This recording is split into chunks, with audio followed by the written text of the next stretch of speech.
పంచాయతీరాజ్ శాఖ ఇన్ని రోజుల పాటు ఎలా ఉందో ఎవ్వరికీ తెలియదు. ఎందుకంటే వైఎస్ఆర్సీపీ ప్రభుత్వంలో అసలు పంచాయతీ శాఖ అనేది ఒకటి ఉంది. దాంట్లో ఇలా మార్పులు చేర్పులు చేసినా అసలు ఎవ్వరికి ఏమీ తెలియదు. కానీ ఎప్పుడైతే పవన్ కళ్యాణ్ దాన్ని తీసుకున్నాడో ఆయన మార్పు చూపిస్తున్నారు. అది ఏ ప్రాంతంలోనైనా ఏ గ్రామంలోనైనా సరే ఇది పంచాయతీరాజ్ అంటే ఇలా ఉంటది అని చెప్పేసి చూపిస్తున్నారు.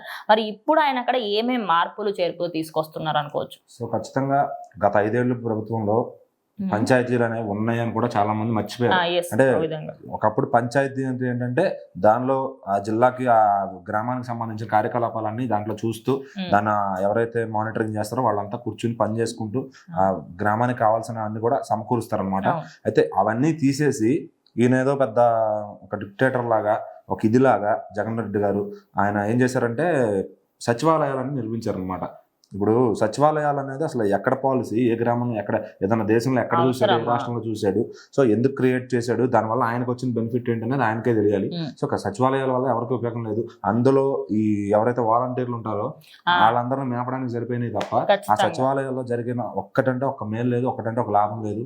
ఆ ఇచ్చిన బటన్ ఒకే కూడా అకౌంట్ లో పడిపోతున్నప్పుడు ఇంకా సచివాలయాలు దేనికి? సచివాలయంలో కూర్చోడానికి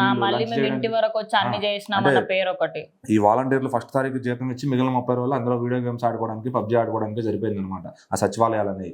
దాంట్లో జరిగిన ఇది చెప్పాము అని ఏ గ్రామంలో కూడా ఎవ్వరూ చెప్పడానికి లేదు. సో మళ్ళీ కూటమి ప్రభుత్వం వచ్చిన తర్వాత ఆ సచివాలయాలను పక్కన పడేసి మళ్ళీ గ్రామ పంచాయతీలన్నీ కూడా క్రియేట్ చేశారనమాట. అంటే ఆ సచివాలయాలని ఎందుకు వేస్ట్ చేయడం అని ఆ కట్టిన సచివాలయాలని మొత్తం జస్ట్ మోడిఫికేషన్ చేసి మళ్ళీ పంచాయతీని క్రియేట్ చేశారు. సో ఆ పంచాయతీ రాజ్కి దానిపైన ఒక కింగ్ ని కూర్చోబెట్టారనమాట ఆయన పవన్ కళ్యాణ్ గారు. సో ఖచ్చితంగా నెక్స్ట్ 2025 ఇయర్ లో ఫైనాన్షియల్ ఇయర్ స్టార్ట్ అవబోతుంది. సో అక్కడ నుంచి కూడా మళ్ళీ ప్రత్యేక నిధులు ఇస్తున్నారు. ఎందుకంటే పవన్ కళ్యాణ్ గారు చేస్తున్నారు కాబట్టి మొత్తం అందరూ కూడా అంగీకరించారు. చంద్రబాబు గారు అయినా ఇటు ఎన్డీఏ గవర్నమెంట్ అయినా ఎవరైనా కానీ అందరూ కలిపి పవన్ కళ్యాణ్ గారికి ఇంత ఇద్దాం, ఆయనకి ఇంత ఇస్తే ₹1 కూడా తినకుండా పని జరుగుతుంది అనే ఆ నమ్మకం ఆయన క్రియేట్ చేసుకున్నారు, ఆయనకి ఇస్తున్నారు అనమాట.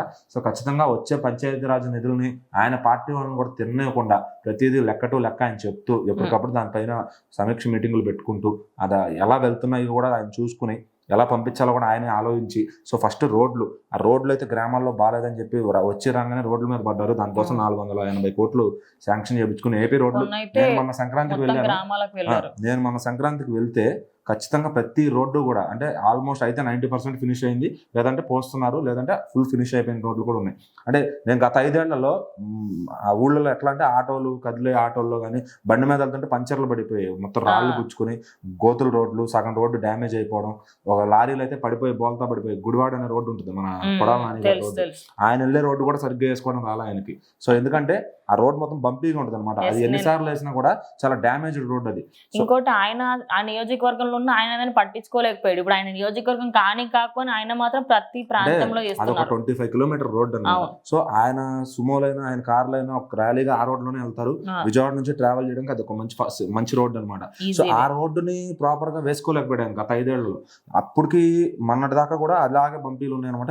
ఈ ప్రభుత్వం వచ్చిన తర్వాత దానికి ప్యాచ్ వర్క్స్ చేయడం, ఎక్కడెక్కడైతే డ్యామేజ్ అయిందో ఆ రోడ్ మొత్తం అంతవరకు పగలగొట్టి మళ్ళీ ఫ్రెష్ గా వేయడం అట్లా చేస్తున్నారు అనమాట. ఎందుకంటే 25 కిలోమీటర్ల రోడ్డు ఒకసారి వేయడం ఎవరికి పడదు అనమాట. సో అది కొంచెం కొంచెంగా వేసుకుంటూ వెళ్ళాలి. సో ఆ రోడ్ల నిర్మాణంలో మట్టికి పవన్ కళ్యాణ్ గారు నెంబర్ 1 అని నేను చెప్తాను ఖచ్చితంగా. సో ఇప్పుడు నెక్స్ట్ టర్మ్ ఏంటంటే పంచాయతీలో ఏం కార్యకలాపాలు జరుగుతాయి, దానికి ఎంతెంత బడ్జెట్ కావాలి, ప్రతి గ్రామంలో ఆ రోడ్ల తర్వాత ఇంకా నెక్స్ట్ క్యాటిల్ అంటే వ్యవసాయ రంగానికి కావాల్సిన ఏమేమి చూడాలి. అట్లానే ఇంకా ఆ ఊళ్ళో ఎవరైతే పెన్షన్దారులకు అందరికీ కూడా కరెక్ట్ గా వెళ్తుందా లేదా. సో అట్లానే ఇంకా ఈ మధ్యాహ్న భోజనం ముసలి వాళ్ళందరికీ కూడా ఇస్తున్నారు అనమాట కొన్ని జిల్లాల్లో. అది ప్రతి దాంట్లో కూడా తెచ్చేటట్టు ఆ పంచాయతీకి సంబంధించింది మొత్తం పవన్ కళ్యాణ్ గారి టీం ఎవరైతే ఉంటారో వాళ్ళు చూసుకునేటట్టు దానికి కావాల్సిన నిధులు అయితే ఆయన కేటాయించుకుంటున్నారు అనమాట. సో ఇప్పుడు ఇది ఒక కొత్త ప్రక్షాళన కాబోతుందని నేను చెప్తాను. సో సచివాలయాలు వందలు పెట్టినా కూడా ఉపయోగం లేదు. ఇక్కడ పంచాయతీలు అనేవి ఎన్నైతే గ్రామానికి పెట్టారో వాటిల్లో అయితే 100% పని జరుగుతుంది. అక్కడ చేయించడానికి పవన్ కళ్యాణ్ గారు ఉన్నారు. సో ఇదే తరహాలో ఆయన పని చేసుకుంటూ వెళ్తే ఏపీ రాష్ట్రంలో ప్రతి గ్రామ పంచాయతీలో ఆయన ఖచ్చితంగా గుర్తుపెట్టుకుని నెక్స్ట్ టైం ఓటేసేటప్పుడు ఆయన మనసులో పెట్టుకుని ఓటేస్తారు ఖచ్చితంగా. సో ఆ తర్వాత ఆయన ముఖ్యమంత్రి కూడా అవుతారు అనడంలో ఎటువంటి సందేహం లేదు. ఎందుకంటే పంచాయతీలో కీలకం ఇక్కడ. వాళ్ళందరికీ సహాయం అందింది అంటే కనుక పంచాయతీ ద్వారా ఖచ్చితంగా ప్రతి గ్రామంలో ఆయన మనసులో పెట్టుకుని ఓటు గుద్దుతారనమాట.